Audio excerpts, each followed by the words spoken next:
everybody, welcome back. We've got our friend Mobile Gamer with us today to review this June season pass. Quick cut in, they did release which cards are going to be series 4 and 5, so make sure to check that out at the end of the video. How are you doing, sir? What's up, my guy? I'm super pumped about the movie coming out. I'm super pumped about the cards coming to Marvel Snap. I actually am beyond excited right now.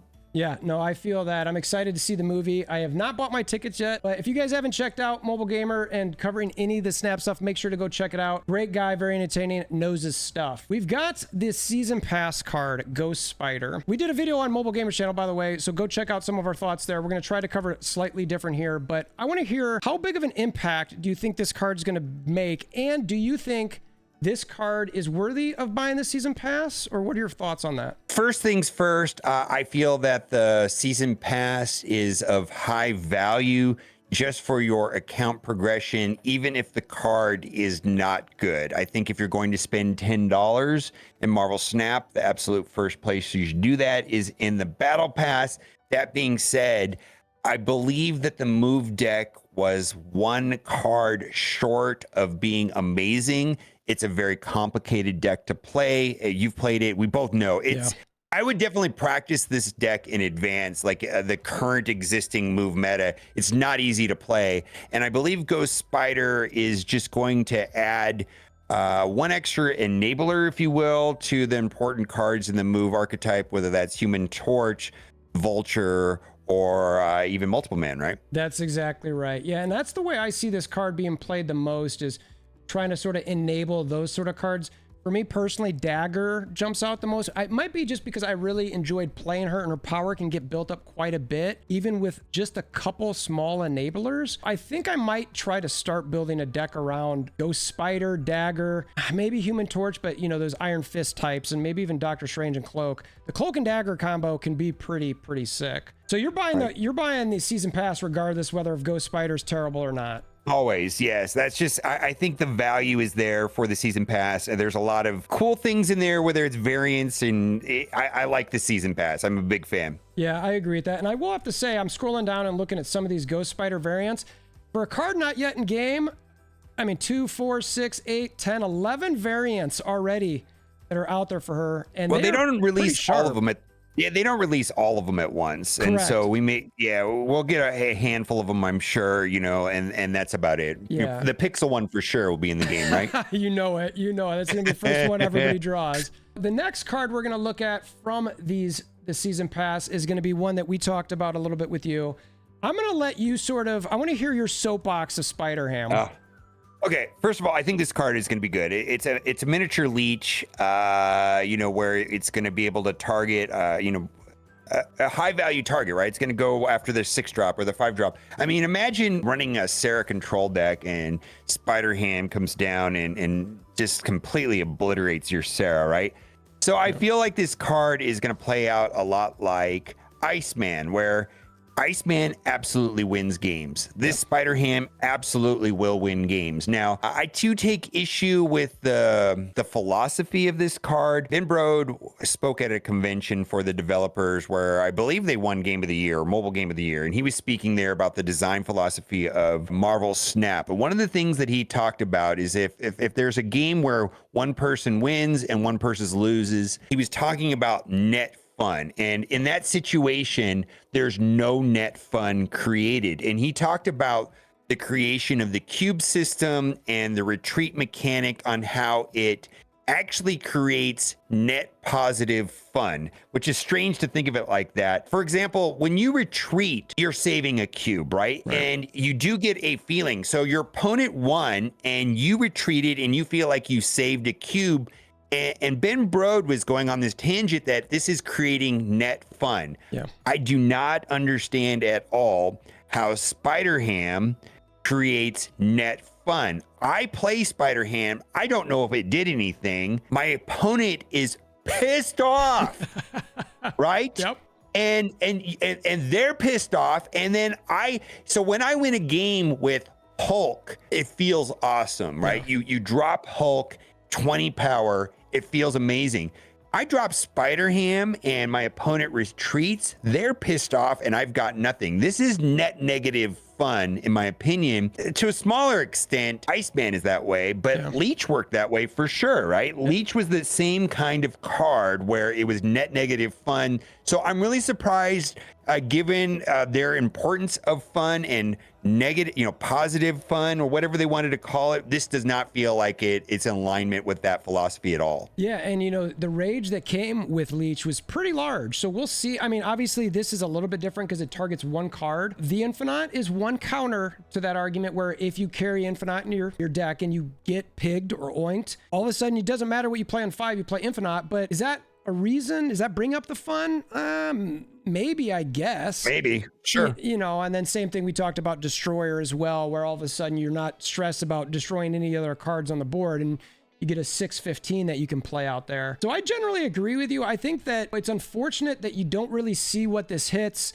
Like you said, you're annoying your opponent. The deck I kept mentioning is this is going to go in all those troll type decks where everything that you can just sort of piss off your opponent with goblins or scorpions or Icemans or Black Widows, this fits right in with that sort of genre, so to speak. I'm not sure I'm going to spend tokens on this one. We'll talk a little bit.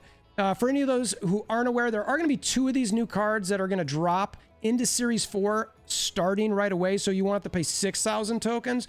So at the end of this, we'll look and see which one of these we think might be there. For me, this one, we'll see. I mean, that definitely is, it's in the running for one of the 2 for sure. Yeah, I would highly suggest, if you are Series 3 complete, to stop opening your collector's reserves when there is a card in Series 4 that you actually want. And I don't know if there's a card that you actually want in Series 4 currently. If there is, then you should open them. But if there isn't, hard stop and wait for these cards to be dropped, because 2 of the 3 cards that we're talking about, other than Ghost Spider, are going to be in Series 4 according to the messaging that they put on their website. Spiderham is going to be amazing. I think he's going to be well. The idea of the card bothers me a little bit, but I think it's going to be a very powerful card. Also worth noting, a lot of the good 1-drops you really want in your opening hand, whether that is Nebula or Kitty Pryde, they're most effective if they start in your hand, where a card like Spiderham and or Iceman can be played as late as turn 5 and still receive value. So this is a little different than a normal 1-drop that's powerful currently right now, where you can draw into it later into the match and it still will have some impact. I agree with that. And if you really want to annoy your opponent and put this in your bounce deck, oh my God. This all of a sudden becomes free as well, and you're just playing it. Does Falcon still pop this back once you beast it? It's still considered a 1, right? I believe so. Yes, absolutely. Yeah, so there you go. You could really sort of have some fun with that one. The next card we want to look at, you pointed out this to me, and I want to bring this up to everybody. If anybody's unaware, Glenn, who's one of the main developer game designers on the game, specifically has mentioned in the past that they try to be very short and specific about the descriptions of the cards. They do not want there to be even up to 3 lines of text on each card, because that makes the game a little bit more complicated. So that means every word, every letter that they've got in these descriptions means something. So Mobile Gamer brought up to me the part that the first time this moves to a location, it destroys an enemy card there. Now, I didn't think about this before, but what this sort of opens up is versus, why doesn't it just say the first time this moves, it destroys a card? This tells me that every time you move to a new location, so the 3 locations, it destroys a card, meaning up to 3 cards can be destroyed. Now, is that the way you interpret this? And do you think that's what it means? We were talking about this might be a little bit confusing. I believe that is the most logical interpretation of the card, but there have been cards in the game that do not make sense. There have been locations in the game that do not make sense. So that makes the most sense to me. I feel like if they wanted it to only proc once, it would say the first time this moves, destroy enemy card here. If they wanted it to proc as many times as possible, then they wouldn't have put to a location. When this card moves, destroy an enemy card there, right? But instead they landed on this, which means that the first time per each location for a maximum 3 times. Now, whether or not you can get this card to go off 3 times might be some gymnastics on turn 5, but I believe that there's enough tools out there to get this card to move more than once for sure. Specifically, Heimdall on turn 6 is going to, ensure that this card procs, right? So at a minimum, this card's a 4/6, which is good for stats. Right. So 4/6, we're thinking like White Queen, and what they did, they had to bring back both Rock Slide and Right. Enchantress, right? Iron Lad, or whatever that guy's name is. 4/6 is a good stat line for any 4-drop. So I think this is going to be important. And you were kind of pushing and showing some of the cards that would proc him right there. Iron Fist, with Cloak, Doctor Strange, Ghost Spider, Heimdall, all of those cards can enable this to work. Yeah, I mean, and that's really what you got to think about. If you're going to, and you mentioned this is very specific to the move archetype. We don't see this card being played in any other sort of deck types. So when you think about, all right, so this card, you want to move it. So unreveal the last card you played moves here. That's a 2 cost, right? So maybe I Iron Fist on 3, you play another 2 card with it. You could Cloak, then you could Iron Fist. Then on turn 4, you play Spider-Man. You make sure to pop him in a location that can then be pulled to the location where your Cloak is. And then I guess then Ghost Spider, right? The last Sure. Yeah, so then, I mean, that's not too bad of a sequence there. I think, All right, I sort of if you did that can a get little this, if you just describe it a situation where it could be easily proc 3 times, right? And you gotta, so it's a 4/6 plus the power that you destroyed, right? The net power, right? So that's where the value is in a card like Shang-Chi. Now, I do think Shang-Chi is perhaps more effective, but if you can get this card to proc multiple times and it's a 4/6, that makes it a good card. I do think that this is requires some setup, and it's probably the narrowest of the 4 cards. And what I mean by narrow is some cards have very wide play, like Nebula. You can probably put Nebula in a lot of decks, right? Nebula goes in a lot of decks, right? A lot of these cards can be put in multiple decks, specifically Spider-Ham and Silk, which we're going to talk about. But Spider-Man 2099 feels like it needs to go in a move deck. And so this is going to be more, if you love move, or you want to play move, and we're also assuming that move is going to be powerful, which I'm assuming it is going to be powerful, but it's also complicated. So I feel like this is a powerful and a little bit more on the narrow side than some of the cards we're talking about today, but very powerful looking. How hard, as far as the ranking of difficult decks, do you think move is? Do you think it's at the top, the bottom, middle? Where would you rank it as far as most difficult archetype? I don't know what archetype's more difficult. I would agree. I think that this is probably... I don't know. I mean, some people say that Thanos can be a little bit difficult to play properly. Yes. Right? Yes, Thanos is difficult also. Yeah, I think that's the only one that I would put up there. Thanos, hand size and things like that is a consideration, but the move, the sequence, and the locations, and then where you place them in the locations, you don't want to be placing cards early in the left. You need to keep them more to the right. There's locations that really mess up move. What Dark Dimension in the middle can just ruin a move deck. So I think Cerebro decks are hard to play. I think move decks are hard to play, and then Thanos decks are hard to play. Okay, so you mentioned Silk. Now, I want, generally speaking, how wide of a range do you think, as far as deck types go, you think she'll fit into? All right, Silk, I think, is going to be an important card just for her stats. 2/5 is important. If we look at how Lizard was played pre-nerf, when he was a 2/5 with the -3, now he's -4. Yeah. He was so important that he merited a nerf, right? And I think Silk is going to be, just for the stats, is going to be an important card. If we look at what cards are important right now in the 2-drop spot, it's cards like Jeff and Scorpion, and Lizard is still seeing a lot of play. And then, of course, there's like Zabu's an important card too. But for stats, and I know that when they give a card above stats, so baseline stats on a 2-drop is 3, like 2/3 is baseline, right? So 2/5 is 1 point matters. Like a 2/4 is definitely different than a 2/5, and a 2/3 is different. It absolutely matters in winning games.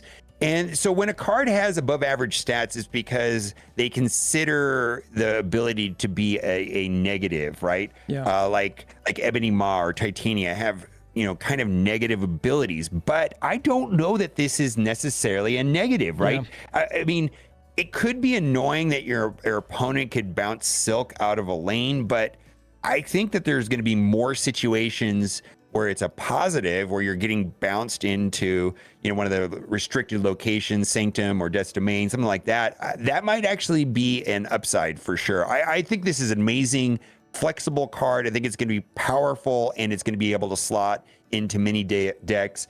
There's some obvious synergies with all the move decks, but also like if you just want to put Miles in a deck, Miles doesn't have to go into a proper move deck. Miles is getting played in decks that only play like Polaris and Jeff. Well, Silk will fit right in with that idea for sure. Yeah, and especially at a 2/5, the value is 100% there. If you do lean into the move decks, obviously with Craven, granted there's RNG related to it, but that's certainly a decent play. We talked about on your video, Angela, where you could play her there. We talked about the downside where your opponent could certainly bounce it back to Angela, but if there's a spot open, well, you can play there again and bounce it back out. So, you know, I do think Silk has the most flexibility. Now, amongst the 3 new cards, so we've got Silk, we've got Spider-Man 2099, and we've got Spiderham. If you had to choose which one of these was Series 4 versus Series 5, what are you picking as the Series 5 or Series 4 cards? It's really hard to say. I feel like the text on 2099 is the most specific. Like typically cards that are a little bit more on the complicated side. Like the other 2 I feel are relatively straightforward, like Spiderham and Silk. I don't know. It's hard to say. I'm personally the most interested in Silk. I think, you know, like Jeff, Silk will see more play. I play Jeff all the time. Every other deck I think has Jeff, right? It feels that way, right? Jeff is just a good card. And I think Silk, I don't know if Silk is better than Jeff, but she definitely has tremendous upside to be played in a lot of different decks. And so that's the one I'm the most interested, but I don't know whether Series 4, Series 5, I could only guess. Yeah, no, I think that's fair. Originally, I was thinking Spider-Man 2099 was probably the Series 5 because of the ability to destroy your opponent's cards. Could be. But given the fact that, like you said, it's a really specific sort of deck that you're going to fit this within, if you're not playing move, all of a sudden, nobody's going to go look to buy this card. Nobody. I mean, well, except for those heavy move players. And like we said earlier, move is a very difficult archetype to play. So maybe Silk ends up being that a Series 5 release because of just the pure stat lines on it and the fact that you could play it in multiple decks. Because yes, Spiderham is cool. It's fun. But, you know, again, fun, right? Fun?